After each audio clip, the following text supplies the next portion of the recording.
مغنية إنسية أحيت عرس الجن.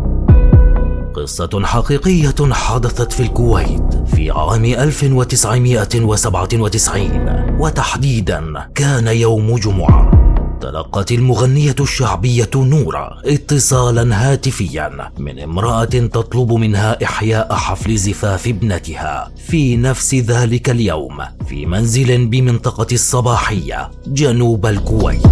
في البداية اعتذرت نورة لأنه يوم راحة الفرقة، ولكن المتصلة كررت طلبها بإصرار، فما كان من نورة إلا وتعاطفت معها وقبلت العمل. توجهت الفنانة وفرقتها إلى مكان الحفل، وكان قصرا كبيرا وفخما يعكس حالة الثراء لساكنيه.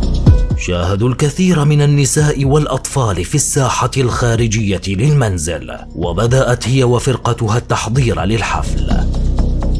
وبعد فترة وجيزة توجهت إحدى أعضاء الفرقة نحو الفنانة نورة لتخبرها بأنها تشعر بالرعب، خاصة بعد أن سلمت على والدة العريس وشقيقاته، حيث كانت بشرة وجوههم وأيديهم خشنة وكأنها أشواك. لترد عليها الفنانة نورة بأن تتجاهل الأمر حتى لا يكتشف خوفهم، وأصرت على إكمال الحفل والغناء.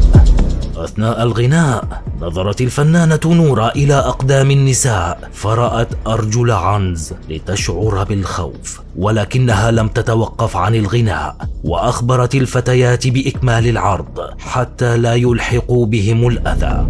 وذكرت المغنية إلى أن الطعام المقدم في حفل الزفاف لم يكن كطعام حفل، بل كانت عبارة عن ولائم كثيرة جدا تدل على الثراء الفاحش.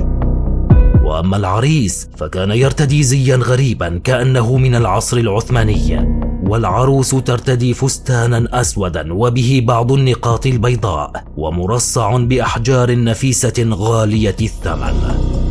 انتهت فقرة العرض الأولى من الحفل، وخلال فترة الاستراحة شعرت نورة بالإرهاق الشديد لدرجة أنها لم تكن تستطيع الوقوف، ولم تستطع أخذ استراحتها مع الفتيات في نفس الغرفة، فذهبت تبحث عن مكان آخر.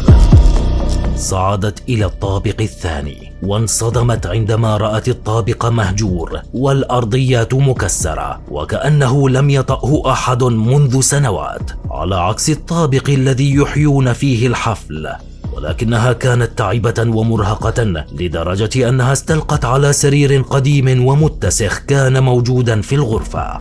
وبعدما استغرقت في النوم رأت كابوسا فيه سيدة ترتدي فستانا أسودا وشكلها مخيف، وكانت تركض خلفها وتصرخ، فاستيقظت مفزوعة من النوم للهروب من المنزل، وفوجئت عند خروجها من الغرفة بوجود نفس السيدة التي رأتها في المنام تقف أمامها، فأغمضت أعينها ظنا منها أنها لا زالت تحلم. وعندما فتحت بصرها اختفت تلك السيدة، وإذ بطفل صغير يخرج من إحدى الغرف وكان يركض نحوها، ولكنه توقف فجأة وصعد إلى الطابق الثالث، فدفعها الفضول إلى الصعود وراءه وكأنها مسحورة.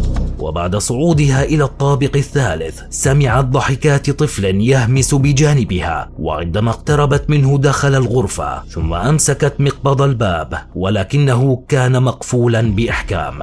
قرعت الباب أكثر من مرة ولكن لا حياة لمن تنادي، وفجأة فتح الباب من تلقاء نفسه وقررت النزول، فشعرت أن أحدا يمسك قدميها وهناك صوت يقول لها: غني غني، أنا أحب صوتك.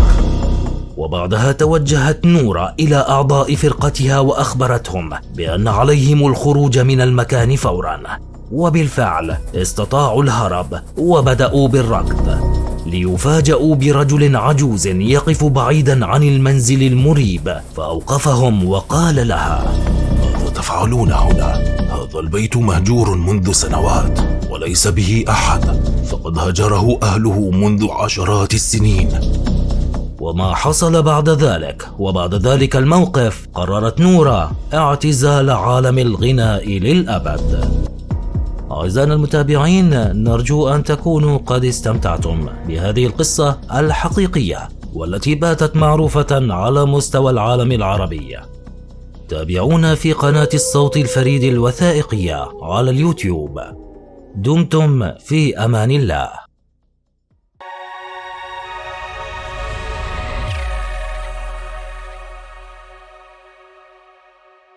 الصوت الفريد، عندما ينسج الصوت معنى الحرف.